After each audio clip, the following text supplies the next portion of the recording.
What's going on, everybody? Happy Halloween. I'm Kenton Murphy's nephew, Spencer Tillis. I like hitting dingers and I also like a good highlight. And I'm Steph Curry with the shot, boy. All right, fine. I'm Angela Santoro, but I'm just trying to get into character a little bit. We're on top. Number one, Warriors. Still Lakers, we're really far down there. Today, Trey has the day off because it's his godson's birthday. Huge shout out to little guy Caden. Go get yourself a whole mess of chili dogs. But the show must roll on, and Delmarva needs to get their highlights. So let's get right into it. One of the big showdowns was going on today. Also, a big showdown yesterday. Parkside looking for their second straight win last night when they squared off against Kent Island. We'll have those highlights. And a little more high school football, just a little bit. Sussex Central took on Polytech. We'll have highlights for Big Ben coming up. And it was the Bayside Championship game this week. Pocomoke trying to go all Drake. They want it back to back. Highlights to come in just a minute. All right, well, we're actually going to start things off in Maryland. It's very hard to look at Spencer right now with that mustache on his face, but last night was one of the biggest games of the year. North Carolina looked to stay undefeated while taking on Queen Anne's. And Spencer, I think it's safe to say that we thought this was going to be just a little bit closer. It was a little wild. Just a little bit. But apparently we were just a little bit off. First quarter, Kenny Jackson takes it to the right side and fights his way into the end zone for the 7-0 lead after the first quarter. And the Bulldogs were making plays on defense too. Navarre Solis forces the fumble. Connor McCormick makes his dad proud and carries the rock on home. North Carolina's up 14-3 on their next possession. Cameron Bird, he's going to get picked off here by Carlos Kane Wilson, but the ref, check that one out right there. The ref is going to rule it an incomplete pass. I think he came down with it. They said that his knee was out, but they would celebrate anyways. But the Dogs, well, they were getting ready for their next attack. Just 2 plays later, Jackson had something to say. This was his second touchdown of the night, but he wasn't done quite yet. He takes this one down the right sideline, and he's going to pose with the "that's 3" look.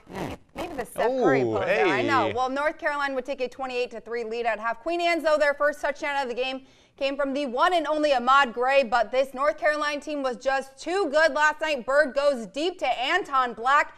He had 2 touchdowns on the night. Now the students, they stormed the field just as they should as the Bulldogs get the 42-17 win over Queen Anne's for the first time in 11 years.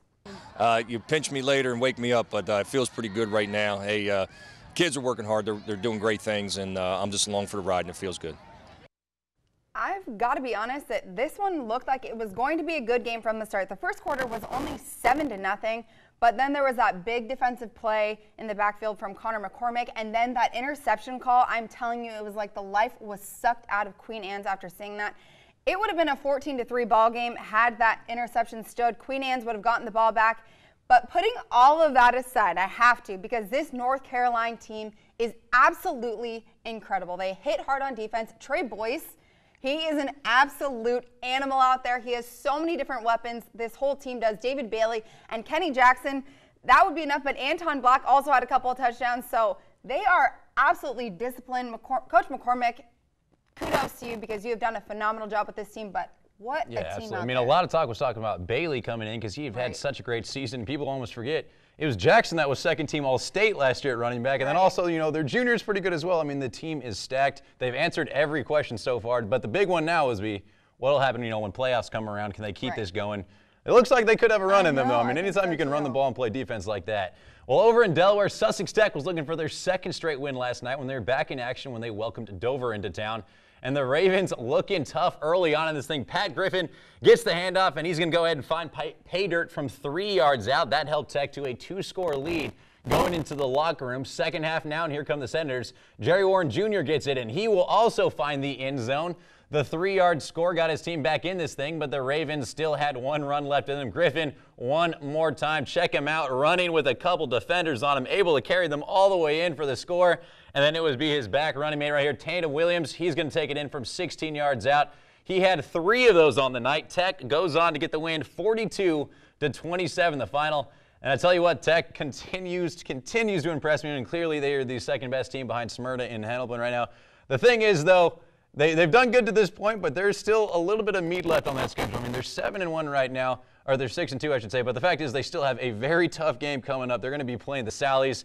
No joke, Sally's had a huge win today, obviously. And on top of that, they're also got that little rivalry game left with Cape. And so we'll see what happens with Cape. You never really know when those two come in. So, you know, they got to win at least one of those, I think, to get a playoff spot. I think they'll get it done against Cape because it's that Sally's game. That's going to be tough. It's going to be very, very tough, but we're actually going to stay in the first state. Milford was coming off of a big win last week over Laurel, but could they keep the momentum moving last night against Woodbridge? Well, Woodbridge's Blaze Rayford is going to get into the Bucks backfield for a loss there, but Milford, they're going to respond. Will Kimmel is going to help out here. He's going to find Brian Murray. He also plays basketball, but tonight he was catching footballs.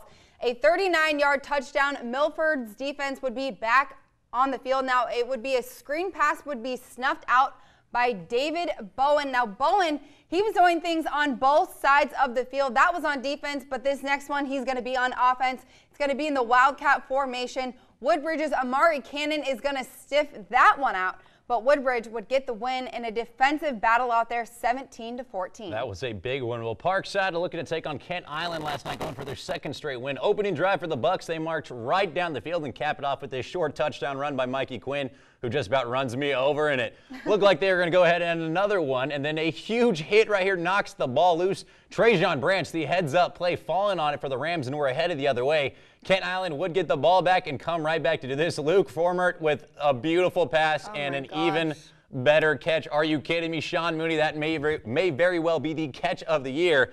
It goes for a touchdown. The Bucks out on top, and then they would go ahead and put this thing away. J.D. DePero right there. He's going to go ahead and get into the end zone. Kent Island gets the win, 34-6 the final. And Lake Forest played host to Seaford, and the Spartans, well, they would get things going early on. Noah Fake Johnson pitched to Trayvon Milton. He's going to take it to the left side for the touchdown, and Fake Johnson, he's going to be back on the field, but he's going to get some of his own. He fakes the handoff and jets for the end zone for the QB keeper and another score. Now, Seaford, they were looking to get anything going on the field, but they definitely saw some trouble offensively as they have all season long. Lake picks off the pass here, in between Lake's offense and their defense. The Spartans added another win to their season, 55-0 over Seaford. And Cambridge was taking on Snow Hill in their homecoming game, and this thing just got ugly. And Taj Mullock right here, he's going to take it in off the right edge and find the end zone for the score. Very next drive, and it was their backup making it happen one more time. This time he's going to take it all the way to the sideline before cutting up. That gave the home team a 56-0 lead. The Eagles down but not out. Give them some credit right here. To Kyle Wise, drops back to pass. He's going to find Damian Thornton, and that is good for a 25-yard catch and run for the score, but the Vikings were just getting started. Trey Lake gets the handoff. He turns the corner and takes it in for one of his 2 scores, and then Cambridge would go ahead and put this thing away. Again, Brandon Tibbs must have seen the camera and liked what he saw, coming right for it right there. The Vikings offense just explodes in that one. They get the win, 84-6 the final. All right, well, it is time for our first commercial break, and also for all of you at home, our first costume change. But the one thing that will not change is that we have more high school football coming up, so keep it right here. We are the Vikings. And you're watching Delmarva Sports Insider.